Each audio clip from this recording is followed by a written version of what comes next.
હું નંગ છું હું તો બાપુનો ડાયમંડ છું ડાયમંડ હીરો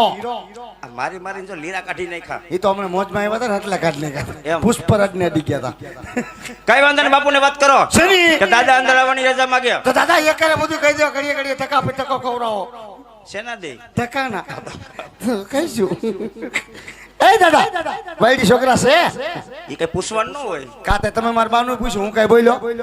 તમને જરાક પૂછ્યું તો હું થયું બાયડી છોકરા છે છે સરસ સરસ કેટલાક છે છોકરા તો ભલે છોકરા છોકરા એક છે હે એક છે એક જ છોકરો છે તો લોટકો હોય છે કઈ ન ઘટે હે સરસ સરસ ગોરાણી ગોરાણી છે ઘરે શું કરે ખાઈ પીને મોજ કરે લાવટ નંબર લાવ દે કા એ માર બાનું પૂછ્યું હું કઈ બોલ્યો મેં ખાલી નંબર મેં કહેતા તમે બેઠા થઈ ગયા તમને તરત સટકું સડી જાય નથી જોતા તારા નંબર કરી કવા બાપુજી ને કરી કવા બોલો પ્રધાનજી બોલું છું બાપુ કે ગોર રજા માંગે તમે કહેતા આવા દો પ્રધાનજી જો રાજગર હોય તો રાજી ખુશી થી અંદર લઈ આવો બાકી દક્ષિણ આપી દેલી થી રવાના કરો ઓ દાદા રાજકોટ સેવા રાજકોટ સેવા એમ પૂછું છું રાજગોર હોય તો જઈ આવ્યા હોય ને કાંઈ નક્કી નો કે બસ સ્ટેન્ડ કપડા બદલાઈને સીધા ખાઈપકા હોય તમે રાજના પ્રધાન છો રાજનો પ્રધાની આ તો અમે રાજગોર છીએ ચૂંટણી કાર્ડ બતાવું ના એની કઈ જરૂર નથી એવું છે રાજના કોર રાજગોર તો આવો રાજી ખુશી થી બોલવામાં ધ્યાન રાખજો દાદા કેમ બાપુનું મગજ છે આમ જો ખરા હે અમાર કઈ વાંધો નહીં કઈ બાજુ થી આવું તમે મારી વાહે આવો હું બાપુને લેતો આવું તમે તમારે બાપુ આ ઝટકી મરાઈ ગઈ બાપુ બાપુ હા ભરો તો ખરા બાપુ ગોદેવ છે એ બાપુ ગોદેવ છે ગોદેવ રમેશ સદા બાપુ છે બાપુ છે મળી લ્યો બે વાતતા ને સમજીને વાત કરજો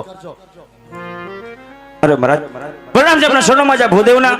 આને ભૂદેવના શરણમાં પટિયાર પર નામનું કરે છે ભૂદેવ પણ ક્યાંથી આવો છો અને આજે મારા દરબાર સુધી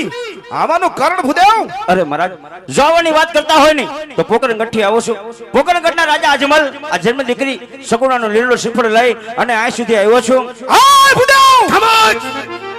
ખામોશ તમારી બાજુ બોલો હવે નો બોલો મારી માના વૈષ્ણવ કે રાજા અજમલ દાદાજી મારા 20 વર્ષના વેર હોય આહા પણ આ જેટલું જ નહીં બરોબર પણ 22 વર્ષથી બોલો હોય ભૂદેવ હા માટે લીરુડા સિબર જિલ્લામાં નહીં આવે પ્રધાનજી ભૂદેવના ધક્કા મારી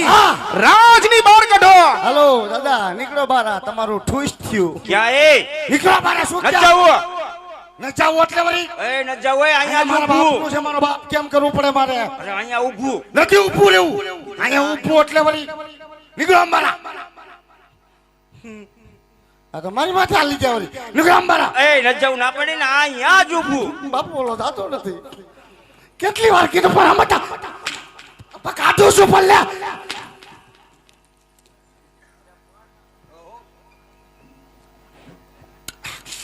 દાદા હવે તમને કઈ ન કહો મારી માના આમ કઈ ન બસ મારે તમને જાજુ કહેવાય ગયું પામણના દીકરાને પગે લાગુ બસ નીકળો હાલો પણ મહેમાનને કઈક માન સન્માન દેવાય તમે મહેમાનને કઈ માર્યા જેમ અમે વર્તન કરો હતી તમારી માંથી હાલી જાય હું તમારી માથે નો હાલી જાવ એમ કોકની માથે હાલી જવાય તો ખુશતાવી નાખશે મારા બાપના ઘરે મને કોણ ખુશતાવી નાખે હે ગમે ખુશતાવી નાખે અત્યારે ઘરે ઘરે છે હા હે હા હા હા ઘેરે ઘેરે આવા છે જો બાપુજી વાળામાં હાલો કેશ કહી દઈ કોઈ દી નહીં કહો બસ કોઈ દી નહીં કહો બસ પછી કોથરો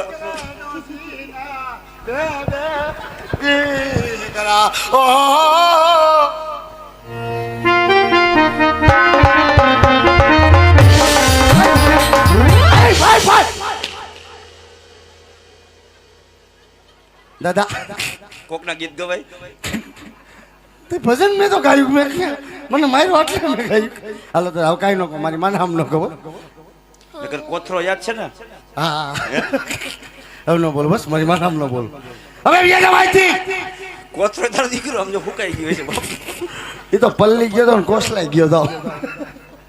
નવો કોથરો નથી કે દાદા તમારે બીજી વાત નથી કરી હવે તમે નીકળો હાલો બાકી કઈ કેતો ને બાકી અહીંયા જ ઊભું મારે ઊભો તમારે આમ જ ઊભો દોપારી દાદા હવે વ્યાજ આવો મારા બાપા જો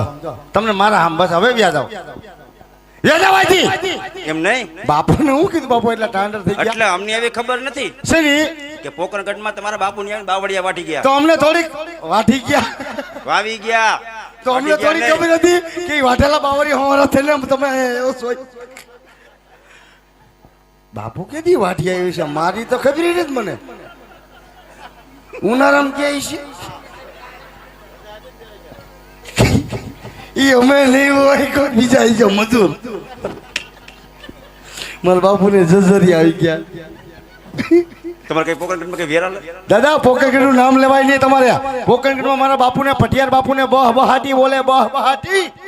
વી વ્રથા વેરને ડોહને બાવી વ્રથા બોલા લે બહુ તમારે લાંબુ વેરાયેલું અરે લાંબુ એટલે હિજે સમાધાન નથી થયું તારા કેટલા થઈ વાત કરીને મારાથી 18 કેમ તો 2 વર્ષ 2 વર્ષ બાપુ ખાઈ ગયા અમારા એમ હા જો પ્રધાનજી ક્યાં જાવ